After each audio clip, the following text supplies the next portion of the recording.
We may not, unless we get some trickling in. So hopefully. I do have like a icebreaker slide. Should I just skip through that, or do you do you want to do it, or like what?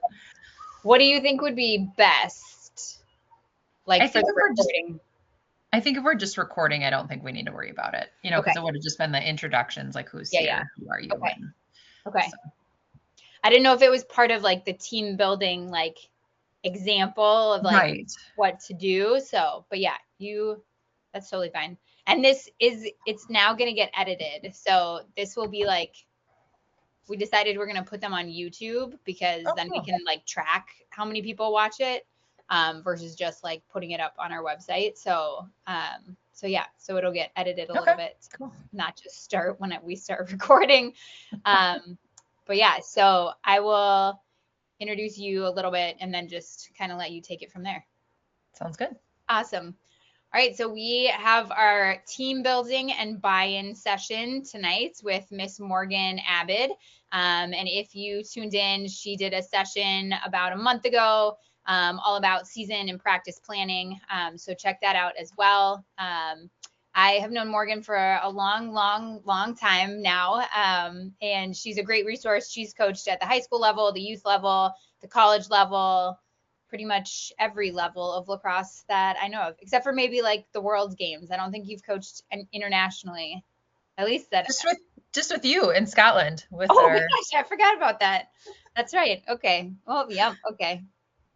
Surprise. Things you forget in life, right? All right. Well, with that, I will let you take it away, Morgan. Yeah, well, hi guys. Thanks for joining us today. This is a topic that is near and dear to my heart because I think it makes all the difference in having the team have fun as well as you as the coach or the administrator. So some tips that I'll have tonight, we'll touch base on a little bit of the presentation I did before. So if you haven't seen that one, you'll get a taste of it. And then you can always revisit for more information. So tonight I'll go over what is buy-in, how do you get families and players involved, and talk a little bit from the administrative angle as well as the coaching angle, and then we'll talk specifically about team building and some ideas for that. So as KK mentioned, I do have quite a bit of experience at various levels, also reffing. And so I'm just excited about what sport can do for our kids and do for us as communities in terms of building sportsmanship and having a growth mindset and grit for our kids. So I think it's just a fantastic avenue for that. So getting kids excited and feeling welcome is a big part of having them have those positive experiences. So buy-in, I think buy-in comes down to up at the top there. I have a clear communication, clear expectations, and everyone feeling valued. So when we set those things, if we're team admin or coaches, this is our responsibility to set this tone for our families. If it's for the ICU for our players and families, and developing multiple ways to incorporate differences in our players, whether that's volume, interests, their role in the team. There's a lot of ways we can create buy-in. So we're going to focus mainly on those clear communication, clear expectations, and everyone feeling valued. So from the admin, coaches, and team manager role, I feel like when people know what's expected and they know what they're committing to, they feel much more comfortable. So having clear roles and expectations for what is the administrator's responsibility, what are the coach's responsibility, what are the team manager's responsibility if you have all those aspects. So for players, that comes down to that code of conduct, and also for families. In our association, players signed a code of conduct of what's expected in terms of really coming down to how we respect each other in terms of not being mean. It's a simple way to put it, but also what's expected of me on and off the field in terms of if I do have a conflict, and as well as, pardon, I lost my train of thought, as well as if, what is the behavior expected of me on the field, what's the behavior expected of me off the field, and who communicates what. That's a big part of this component too. Our coaches communicating when practices are? Is the team manager doing that? Who's communicating where we should meet at a tournament? Who communicates if we have a practice schedule? So having those things figured out ahead of the season can be very helpful. Our association has divided things up so coaches really focus just on coaching. And so coaches would be the ones who would communicate where the team is meeting, whereas a team manager would give out a weekly update of these are our practices. Remember, these are the locations, and then maybe anything extra in terms of people are signed up to bring snacks or that kind of thing, a reminder of that. Our admin probably does what most of your admins do, in that they set the schedule and they help align the coaches and team managers so that they can be equipped to focus on their specific teams. Another thing that needs clear communication is gameplay and practice attendance. What is the association's or team's view on participation? Is the goal for everyone to have equal participation on the field? Or is it, if you're at more practices, you will be getting more game time? Or is it based on ability? If you really are a better player, you're going to see more game time. I think that one is really important to communicate ahead of time, because it helps people know what to anticipate and where to put energies as well. And then last but not least, extra needs and volunteering. I think this one can be hard for parents when something comes up last minute and you have to volunteer for something and you didn't realize that was going to be a part of the deal. So usually we're looking at, can these things be communicated as early as possible? I would encourage coaches too, if they know they're going to need an extra hand, maybe the assistant coach can't make the tournament, or it's a particularly hot game and you're hoping some people will bring beverages or whatnot for the girls to have as backup, communicating those things out sooner than later. So when everyone knows what's expected, I think people are able to buy in a lot easier. Additionally, once we get everyone to practice, then there's the part of building that welcoming practice. And as we talked about, communication is so important. So expectations are communicated clearly at practice as well. Many girls wonder, especially if it's their first time on this particular team or first time out for the sport, what do I do when I get to practice? Do I, sit with my parents until I'm supposed to get on the field? Should I be putting on my cleats right away? When should my mouth guard go in? So a lot of girls who may have questions about that. You may have some natural leaders on your team who would be happy to inform other players of these expectations as you're getting the field ready. But just to let girls know, this is what I expect when practice starts. Whether it's all suited up, whether you have your mouth guard in, or maybe it's just you need to have your cleats on and ready to run. Also communicating clearly how to behave at practice. As I shared last time, last summer was my first foray into the U8 leagues. I had never coached youth, but I have a daughter at that level. And that was really interesting to me to see just how our young ones behave normally at a practice. And so pretty early on, I learned that I needed to speak clearly on what behaviors are expected at practice for the girls' benefit and, of course, for mine. So we could all be on the same page with how we're going to behave. I think a lot of kids too are just concerned about their own needs, right? Especially when we're coming from after practice, or I'm sorry, from after school, or maybe we've been coming to a tournament. Where do I get water if I need more water? Where is the bathroom? How do I communicate if I'm tired or sick to our coach? Because we want girls to feel welcoming and that they can share those things with us. Sometimes all these expectations might be done at the very first practice and then reiterated at each practice. Some associations have a parent meeting, and so it may be best to communicate a couple of these things at that time, especially if you're going to be practicing at the same location. It can be helpful to establish those things of, if you need water, this is where you go. We're going to take a bathroom break at this time. If you're feeling sick or tired, this is how you let me know. So all of those components. Of course, too, who is my coach? I think players are just really intrinsically motivated, or intrinsically interested rather, and motivated to ask their coaches lots of questions. So sharing about yourself and getting to know names of players right away is really, really beneficial. And some of you guys are really good at learning those names quickly. I needed to write them down every practice and learn their names with their goggles off and with their goggles on, because for some reason it feels like they look completely different once they put those in. So getting to know that. And And then just checking in with each player. I've seen really some great coaches in our association while players are getting ready for practice, just, asking questions about their day, noticing maybe something new. You got new laces in your shoes, and just talking with players and getting to know them. Those little things go a long way. When we think about buy-in, I think all of us are more likely to work for the person that's in charge of us if we know that they see us. Oh, you see me, you notice something different about me, or you actually want to hear the answer to how was my day. So building that welcoming practice with setting those clear expectations and sharing about yourself. So those are some basic things you can do. As we go into the team building, I'll talk a little bit about different strategies for this, but of course, team building lends itself to fun, and fun is one of the best buy-ins, right? If the girls are having fun, they want to keep coming back. If the girls are having fun or the guys are having fun on their teams, the parents are excited to bring their kids back. So I'll start this section with just a little review from last session. I talked about something related to focus and goals for your season.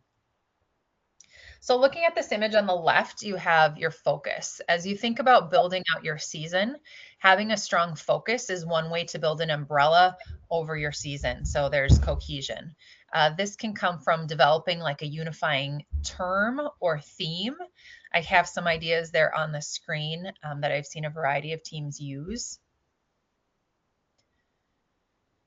And then on the right side, goals. So these can be things that are skill-based that you measure, of course, with numbers. So I've put some down there that are not your normal goals for the team or how many games have we won. Those type of things obviously get measured regardless in a season, but oftentimes don't capture the actual work of a team and often only highlight certain athletes, right? Defense is sometimes not acknowledged as much when we just think about the goals scored.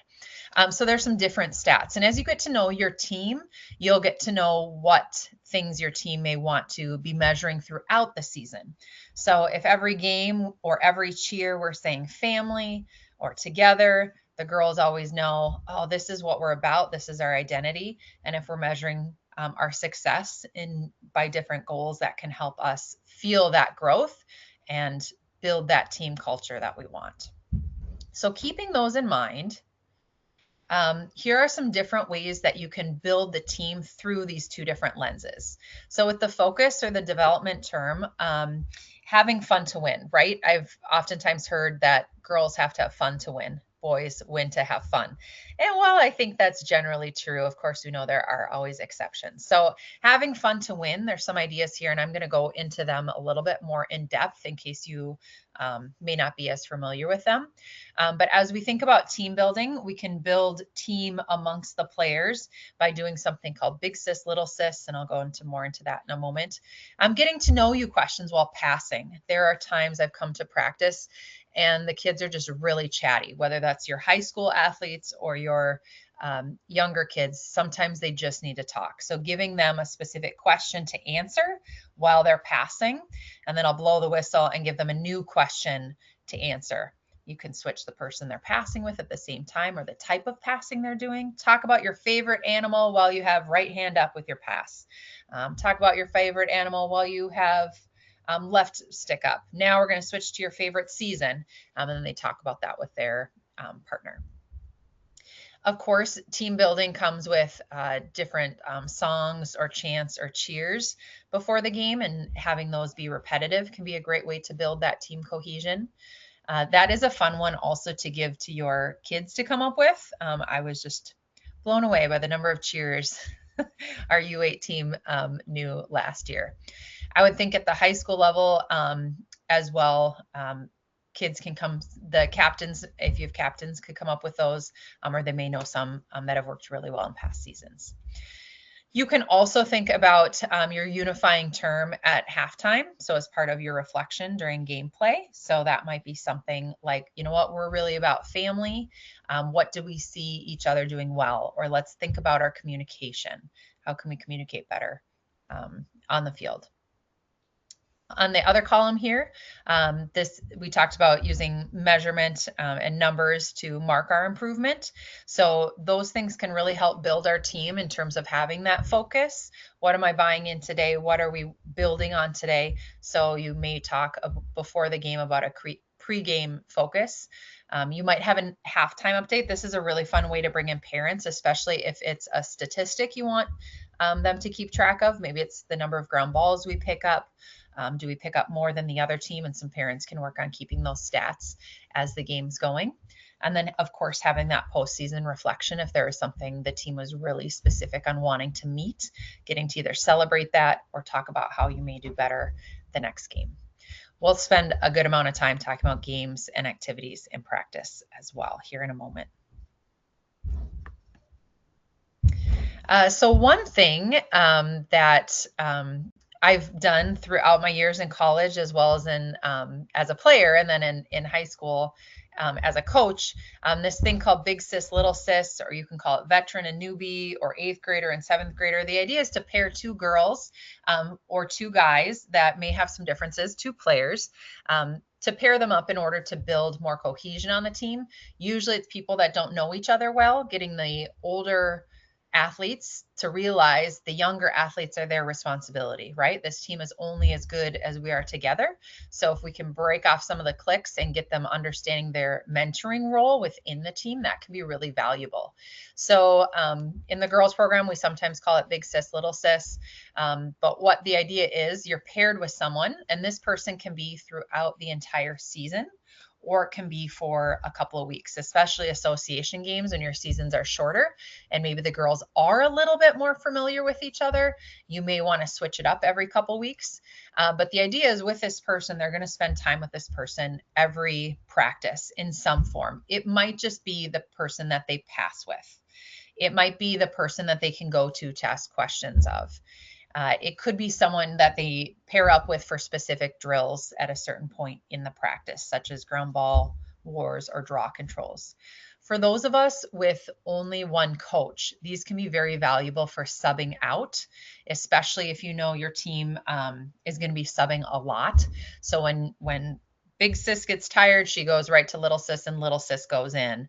And then when Little Sis gets tired, Big Sis goes in. So they can swap each other out pretty quickly at practice, at a game. That can work really, really well. It also is fun to have these pairings because on game day, they can tell each other their goals, and then they have someone that's cheering on specifically their goal. This can be really, really good for your athletes that kind of get in their head, and very valuable, especially if you have two goalies, if they happen to be paired up, because I think they can see things for each other that the person in the game cannot see. So they can be a very valuable resource to give feedback. So have some fun with that if that's something you'd want to create. I know it's worked well in the men's game as well as the women's game. Last time I went over a practice plan and I went through these 5 categories. And in that presentation, I'll talk a little bit more about what your warm-up could look like, your agility and conditioning, your skills and stations, your game situations, as well as your cool down. So if you're new to practice planning, I would suggest you going to check that one out. When I spoke about game situations last time, I briefly mentioned these components, but this time I want to take the focus really for how to build your team using this part of a practice.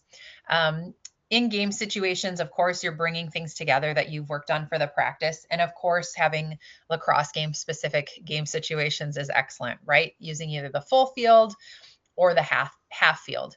I found a lot of luck and a lot of team building when we've divided the team in half and we've asked them to create a cheer for their team and a team name. So usually the girls get pretty creative, and I've seen the guys do a nice job with this as well. And they have a lot of fun trying to out cheer each other. I'll usually put a limit on it.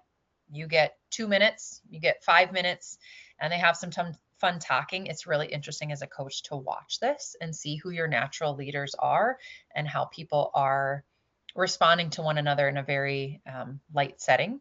So it can be good for some feedback too as a coach. And then letting the teams play, that lacrosse game, either full field or half field. It can also be fun to play with lacrosse equipment, but a different game.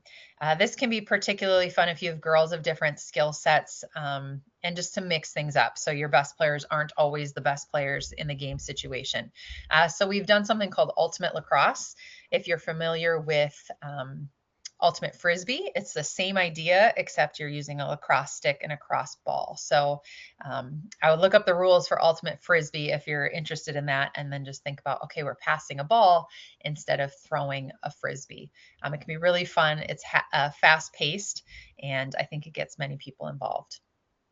There's also a game called Steal the Bacon that many players seem to know and love, but you're essentially dividing the team into two teams. Each girl on those two teams, or each player on those two teams, gets a number. So on team one, you're going to have numbers, let's say 1 through 6. On team 2, you're also going to have numbers 1 through 6.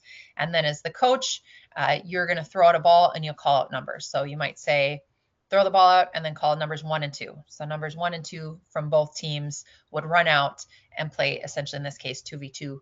And then the game ends once they score, or one team, usually once they score. If they get 2 lost with dropping the ball, you can always cut it short, blow a whistle. Then they come back, you'll throw another ball and you'll throw out different numbers. So you can have a lot of fun with that. Another version of that game is having the players decide which numbers go out kind of in secret, and so they can surprise the other team. Keep away is also a popular game. I think this works best when they are restricted to a certain section. So if you're stuck in a gym on a rainy day, usually there's some nice lines on the gym floor, and you can restrict players just to a certain box, and they play keep away against another team. You can also play it that if they go out of bounds, the ball switches over to the other team, and so they can change possession that way. I've seen a lot of coaches do some creative things with something called musical ground balls, where you're essentially, this works really well in that circle in the middle of the field, where you have balls in the middle of that circle. The girls are running around the circle. The coach is playing music, or simply just blows a whistle and the girls have to run in and grab a ball. Usually there's one less ball than there are players, and so whomever doesn't get a ball is out. You can do a lot of variations with that, with maybe there's two girls that wouldn't end up with a ball, or 2 players that wouldn't end up with a ball. There's also a lot you can do that are non-lacrosse specific to build team cohesion. When I coached at the high school level, there was usually a practice right around May 6th that seemed every year, where life was tough, right? We're getting to the end of the school year. We've been together as a team for a number of weeks, and we just need to shake it up. And those were practices where I would do something like's on the list here. Oftentimes it would be a scavenger hunt. I would sometimes write a list by hand, or print a list out, and things the girls have to go find or the guys have to go find.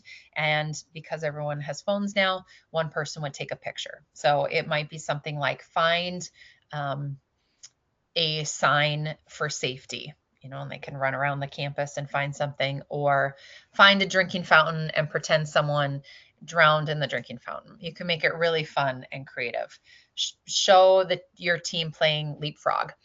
You would usually divide up the team into multiple smaller teams, and so they might be groups of 4 or groups of 3, and they'd go off and do the scavenger hunt, and then everyone could come back and kind of laugh and enjoy the pictures. And you could have a winner or not. You can do all kinds of scavenger hunts. Of course, there can be nature scavenger hunts I think we've done, where kids have to, go actually find something and not take a picture with it, but instead bring it back. So maybe you have to find a maple leaf and a 2-foot stick. You can get quite creative. There's other places I've seen teams do things like whirly ball or an escape room. Those can take a little bit more planning, but you can also play, t-ball or big base. You can create an obstacle course. I brought a bunch of random stuff from my garage to a practice, and we divided the team in half, and they had to come up with an obstacle course and then teach the other team their obstacle course, and they each got a chance to go through it. So they had a really good time with that. We've also done relay races, and relay races that are, you got a crab walk and then take off to your player, and there you got that player doing something. So you can have a lot of fun with some creativity in that way. I'd like to put the cool down in here too, because as we're thinking about building team and just clear expectations and clear communication and saying, I see everyone, having that time to come together and review can be really, really valuable. In the younger team, I see this being a really good thing at practices when we still have their attention. Some teams do better with this after games as well. Other teams don't. Your girls are ready to go or your guys are ready to go. And so these more important meetings can be held at practice. But just coming together, making announcements, having that repetition, or what are some things I need you guys to know or think about or prepare for. It could be connected to the week, some administrative logistic things. It can also be going back to those focus and goals we talked about. You can also build team cohesion. So last time I talked about something we do on the girls side called Hey Girl Hey or Hey Teammate Hey. And it's just a way to acknowledge something great that you saw another teammate do. And this can be really fun to do at practice or really fun to do at games. Hey teammate Hey, I saw you get that goal. Hey teammate Hey, I saw how you helped pick up the cones for the coach. Just different ways for girls and guys to acknowledge what they see their teammates doing. It's also a great time for coach acknowledgments to call out that behavior that we love, that we want to continue to see and build within our programs. Last but not least, these team building at tournaments. Oftentimes teams will have meetings of some sort, but I think it goes a long way to kind of think about these three things. Those team meetings can be pretty loose in terms of it can be something very serious. These are things we need to talk about before we get into the game or how we're going to focus today. And it can also be things of like, hey, we're just going to meet and color during this time, or we're going to meet and throw the ball around just to get kids sticking around together. And of course, eating together. We know that oftentimes tournaments have different food trucks, or sometimes teams like to bring a buffet of options for kids to kind of snack on together, or even just if families bring their meals, encouraging people to eat together when they can. And of course, relaxing together, right? Because that's where a lot of the real bonding happens, when the time is unstructured and kids just have some time and parents just have some time and coaches just have some time to kind of talk with others in the program about whatever is on their mind. So those things seem so simple, but I want them to put them on there because they do go a long way into building that team and helping people feel seen. I think we all can attest that the last tournament of the season always feels like when our team is the most cohesive, right? It's almost bittersweet because we've all come together. We finally have talked to that parent we've seen every time at practice and just haven't had a chance to reach out, or we finally see players connect. And so it can be really powerful to just create these spaces. So as we think about this presentation, I hope there's something you can take away from it in terms of that buy-in, helping set clear communications, clear expectations, as well as helping everyone feel valued and seen. Sometimes it's that simple, but those things can be very valuable. So thank you for joining us today. Yeah, thank you, Morgan.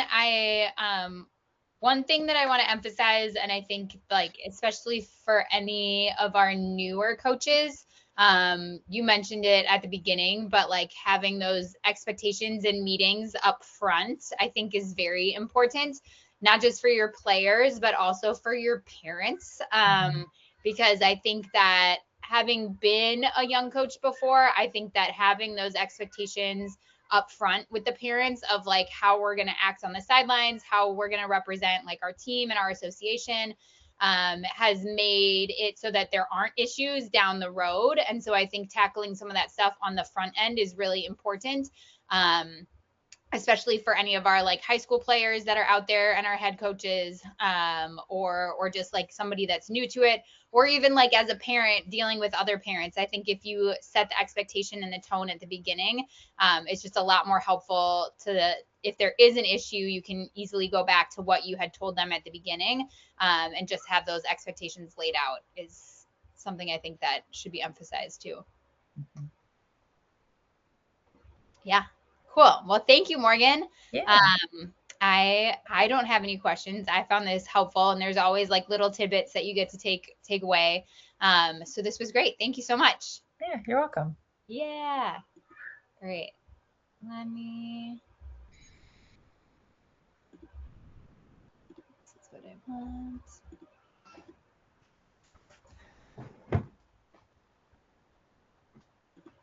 Great. I just have to, I don't have the right thing open, so let me figure out how to make this stop recording.